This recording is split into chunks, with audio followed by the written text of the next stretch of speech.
Good afternoon, everyone. So, before we begin today's lesson, let's take a moment to bow our heads.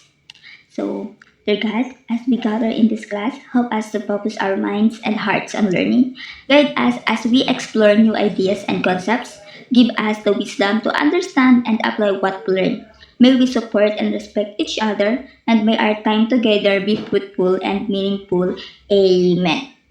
So, uh, Good afternoon, everyone. I'm Ma'am Rochelle Bassett. So now let's dive into our topic, the Code of Ethics for Professional Teachers. So we'll also cover two important supporting laws. Well, the Republic Act 7610, which is Special Protection of Children Against Abuse, Exploitation, and Discrimination Act, and Republic Act 7796, Teacher Education Development Act, often miscited as Republic Act 7677. So, for our learning objectives for today are demonstrate a solid understanding of the key provision of the Code of Ethics and recognize the core responsibilities of a professional teachers. Secondly is explain how the code guides daily teaching practice so you can consistently model professionalism and become the kind of educator every student deserves. So, okay, teacher, so isipin nyo mabuti, ano nga ba ang Code of Ethics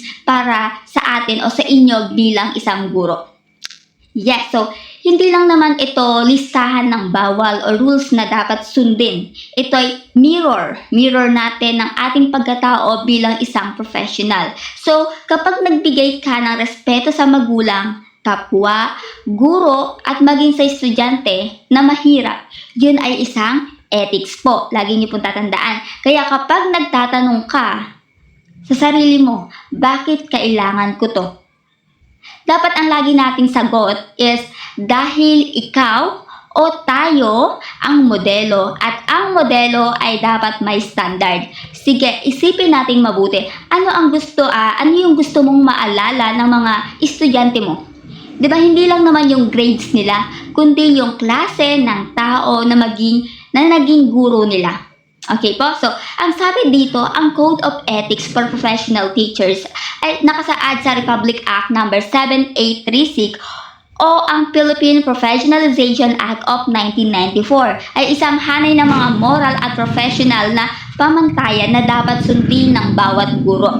Anong dapat gawin at hindi dapat gawin upang mapanatili ang dignidad, integridad at responsibilidad ng profession. Hindi lang sa loob ng paaralan kundi pati sa komunidad. Okay po? So, which serves as the foundation for the rest of the code. So, una po, ipinapaliwanag natin yung preamble. So, yung preamble po, ito yung pundasyon ng buong code. So, ipinapakita rito kung bakit kailangan ang ganitong etika. Okay ba? Makinig po ng mabuti. So, ang pagiging guro ay hindi lamang pagtuturo ng leksyon sa klase, kundi pagiging modelo ng moralidad, integridad, professionalismo sa buong lipunan. So, ngayon po, naunawaan na natin na ang preamble ay naglalarawan kung sino ang guro. Okay po? So, ang guro ay tayo po. Isang lisensyadong professional at ang inaasahan sa kanya o sa atin. At ano ang inaasahan sa kanya o sa atin. Okay. Meron po tayong 13 articles for Code of Ethics for Professional Teachers po. The first one po is Article 1, the scope and limitation. Dito po kung saan po malinaw na tinutukoy sino po ang guro at sino ang sakop ng code at kung saan o sa anong konteksto ito magagamit. So, dito rin po ay pinapaliwanag kung ano ang saklaw po o sakop po. Halimbawa, ang lahat ng lisensyadong guro sa pampubliko at pribadong paaralan at kung ano ang hindi saklaw tulad po ng mga non-teaching staff o mga volunteer na walang lisensya po. Halimbawa po, ang guro po ay may karapatang magplano at magturo ng curriculum. Tama po ba? Pero po, hindi siya otorisado na magdesisyon sa financial ng paaralan. o mag-formulate ng mga policy sa administration dahil hindi po ito bahagi o sakop ng ating professional o hindi po natin tungkulin bilang isang guru po. Next po is Article 2, the teacher and the state. Dito naman po pinagtalunan ang relasyon ng guro at ng gobyerno. Dito naman po ipinapakita dito na ang guro po bilang professional ay obligado na sundin ang mga batas po. Tama po ba? At regulasyon ng bansa. Lalo na po ang mga nag-uugnay sa edukasyon habang pong ginagampanan ang ating tungkulin bilang isang guro. Halimbawa po, so kapag po tayo naghahanda ng lesson plan araw-araw, dapat po isinasaalang-alang po natin ang DepEd Curriculum Guidelines, Republic Act 10533 or K-12 law dahil ito po ay legal na batayan ng ating pagtuturo. Okay po, remember that. Next naman po natin is Article 3, the teacher and the community. Dito po ipinapakita na ang guro ay hindi lamang tagapagturo sa loob ng silid-aralan, kundi tagapagtaglay ng kultura, tagapagtulungan ng mga komunidad at tagapagturo. Halimbawa po, dapat niyang igalang ang lokal na kaugalian, tradisyon at paniniwala at aktibong makipag-ugnayan sa mga magulang po. Then, leader ng barangay at iba pang stakeholders para sa ikauunlad po ng mga bata at ng buong pamayanan. Halimbawa po, isang guro ang nag-organisa ng Brigada Eskwela or Community Clean-up Day. Hindi lang para sa paaralan to, kundi para sa buong barangay kasama ang mga magulang, estudyante at kapitbahay. Nagtutulungan, nagkakaisa at nagbubuklod. So ang resulta po, mas malinis na paaralan, mas malapit na ugnayan at mas matatag na suporta sa edukasyon po. Next po is Article 4. The teacher and profession. Ang artikulong ito ay nagsasabi po na ang pagiging guro ay hindi lang sa trabaho, ito ay profession. Dapat mong panatilihin ang mataas na pamantayan sa pag-uugali, sa pagtuturo at sa patuloy na pag-unlad. Huwag tumigil sa pag-aaral, dumalo sa trainings, basahin ang mga bagong pamamaraan at magpakita ng integridad dahil ikaw ang modelo na susunod, dahil tayo o ikaw ang modelo na ng susunod sa mga henerasyon pa. So halimbawa po, isang guro po yung sumali sa 3-day differentiated instruction workshop noong summer po. Yun po, differentiated instruction workshop noong summer. At pagkatapos po, ginamit niya ang natutunan niya para mas maabot ang lahat ng estudyante. Di ba po? Mula sa slow learner hanggang sa gifted. Ang resulta po, mas mataas na scores, mas maligayang klase, at mas marami po. Naintindihan po ba? So, yun po yung magiging resulta. Dapat a-attend po tayo sa mga seminars. Then, yung natutunan natin sa seminars, i-apply po natin. Then, next was Article 6, the teacher and higher authorities in the profession. Dito po naman sinasabi, kahit sino ka man, guro, principal, o superintendent, lahat tayo ay nasa iisang layunin. Ang magbigay ng dekalidad na edukasyon, dapat sundin ang mga lehitimo at makatarungan na utos ng school head. At magbigay tayo ng tapat, kumpleto at tamang impormasyon para ang mga desisyon ay nakabatay sa katotohanan, hindi sa haka-haka po. Halimbawa po, sa isang school, nag-inspection, ang guro ay hindi nagdagdag ng datos o nagbago ng report. Bagaman may pressure kasi alam niya ang integridad ay hindi pwedeng ipagpalutang. Resulta po, ang principal ay nakapag-decide ng tamang intervention at ang paaralan ay umangat sa performance. Di ba po? So, next po is Article 7, School Officials, Teachers, and Other Personnel. So, ang section po na ito ay nagpapaalala, walang sila at kami. Lahat tayo ay iisang team po. Mula sa janitor hanggang sa principal, lahat ay may papel.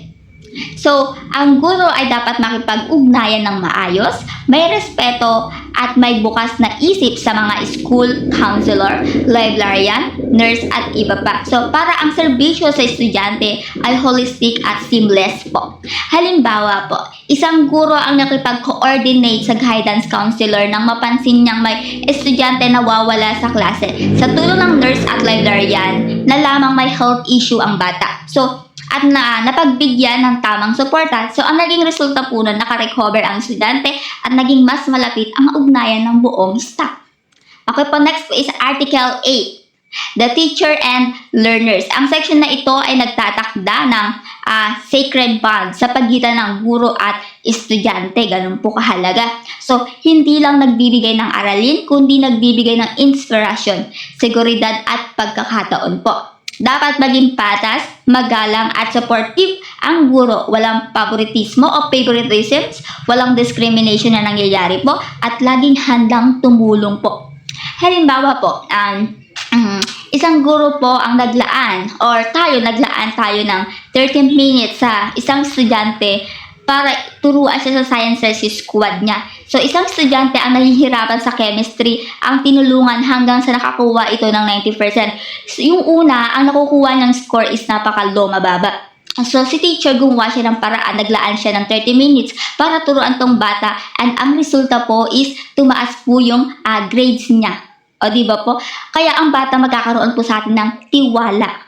Next po is Article 9, the teacher and parents. Ang ugnayan sa magulang ay hindi optional po. Ito ay obligasyon po. Dapat po magkaroon tayo ng malinaw, regular at respetong komunikasyon para maunawaan ang pangangailangan ng bata sa akademiko, emotional at physical po. Halimbawa, nag-organisa ang guro, parent-teacher coffee chat. O, diba? Ang gandang pakinggan. Isang beses bawat quarter. Hindi formal pero puno ng usapan kung paano mas mapapalakas ang suporta sa bawat at sa paaralan. So, ang naging resulta po nito, mas maraming magulang ang nakikilahok at mas maayos ang performance ng mga bata. Article 10, the teacher and business. Dito po sinasabi ang position mo bilang guro ay hindi platform para sa personal na kita. So, iwasan ang anumang transaction o negosyo na maaaring magdulot ng conflict of interest, lalo na kung makakaapekto ito sa mga estudyante o sa reputasyon sa paaralan. Halimbawa po, hindi po magbebenta ng review materials, gadgets o learning kits ang guro sa mga estudyante. Kahit libre pa. Para po wala pong sino man ang makaramdam ng pressure of favoritism. Mas okay na magrekomenda po tayo ng libreng resources online. Naintindihan po ba? So, Article 11, the teacher as a person. So, ang guro ay hindi po robot. Tao rin po tayo. Pero dahil modelo siya, modelo po tayo, dapat magpakita tayo ng integridad, disiplina at balanse kahit nasa Facebook, sa mall o sa social media. Kasi po, ang personal na buhay ay dapat sumasailalim or sumasalamin sa professionalismo. Halimbawa po, isang guro ang nag-post ng larawan sa beach pero walang iniiwan respeto sa sarili o sa profession. Walang scandal, walang negative comments at hindi ginamit ang position para manghina ng iba o manghila ng iba. Kahit off-duty, mananatiling modelo po. Next po is Article 12, disciplinary actions. Kapag may paglabag, hindi ito pinapalampas po. Dapat po may proseso. Iimbestigahan, hearing at parusa batay sa bigat ng kasalanan. Mula sa warning, suspension hanggang sa revocation ng teaching license. So, ang layunin po nito is protektahan ang estudyante at panatilihin ang dignidad ng profession. Halimbawa po, isang guro ang napatunayan na nagbigay ng maling grado sa isang estudyante dahil sa pera. So, pagkatapos po ng due process, siya ay nasuspinde ng 6 na buwan. At napagdaanan ang remedial training bago muling makapagturos. Naintindihan po ba? Okay po, next po is Article 30, the effectivity po. Ito po ang official start date ng code po. Kapag napirmahan at na-publish na mula sa araw na iyon, lahat ng guro kahit bagong lisensyado o veteran ay dapat sumunod. Walang excuse po dito. Walang magsasabi po ng hindi ko po alam. Halimbawa po, ang Code of Ethics for Professional Teacher o Republic Act 7836 ay magkakabisa po sa Enero 30, 2026. Kaya simula bukas po lahat ng guro sa public at private schools ay dapat alam at sundin ang lahat ng provision po. Okay, po, dadako naman po tayo sa child abuse under RA 7610 or Special Protection of Children Against Abuse, Exploitation, and Discrimination Act. Ito ang Children's Shield Law. So, isang malakas na batas na naglalayong protektahan ang lahat ng batang Pilipino mula 0 to 18 years old po, mula sa anumang uri ng pang-aapi, pagsasamantala at diskriminasyon. Hindi lang sa paaralan kundi saan man sila naroroon po. Ito po yung batas po natin na meron tayo 7610 po. The next po is Republic Act 7. Ito naman po yung mga saklaw ng Republic. Ito naman po yung mga saklaw ng Republic Act 7610. Abuse, physical, emotional, or psychological na pananakit. Halimbawa po, pananakit sa kamay, panlalait, pag-iwan sa bata ng walang pangangalaga po. Next po is exploitation. Paggamit sa bata para sa pera o kapakinabangan. Halimbawa, child labor, pagkuha ng litrato para sa pornografiya, pagbebenta ng bata. Next po is discrimination. Hindi patas na pagtrato dahil sa edad, kasarian, relihiyon, kulay ng balat o estado sa buhay. Halimbawa po, hindi pinayagang pumasok sa school ang batang may kapansanan. Meron po tayong batas dyan, Republic Act 7610 po. Halimbawa, isang 12 na taong gulang na bata, lalaki ang paulit-ulit na pinapalo ng kanyang guro dahil mas mabagal daw siyang mag-aral.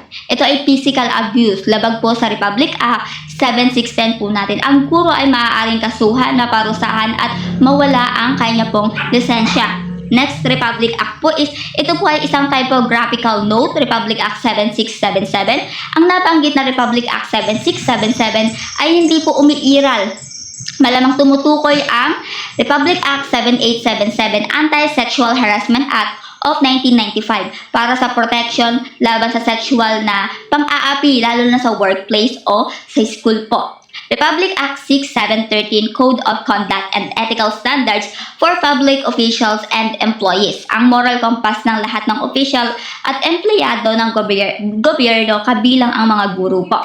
Kabilang po ang mga guro dito. So, sa Republic Act 6713, Code of Conduct. Sa madaling salita po, ito ang rulebook ng pagiging tapat at responsable na lingkod bayan. Sinasabi nito ang mga bawat guro po bilang public official ay dapat po makinig po mabuti. Unang-una po, maging tapat sa trabaho at hindi mag-abuso ng kapangyarihan. Second po is iwasan ang katiwalian at conflict of interest.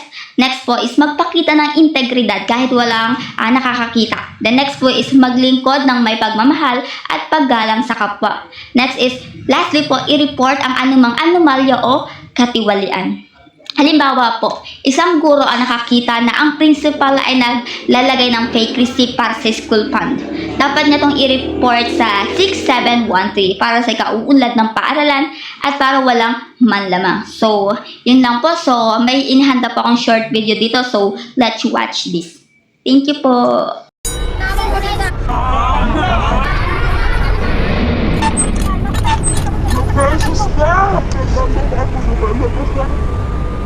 Ikaw, ba't tinitingin mo? Sarili mo lang iniisip mo. Kayo dalawa, sarili nyo lang iniisip mo. Iiyak kayo? Ha? Anong klase ka? Mamaya ka! Know more about how to protect Filipino girls and boys from all forms of violence. No more child victims of violence, abuse, and exploitation.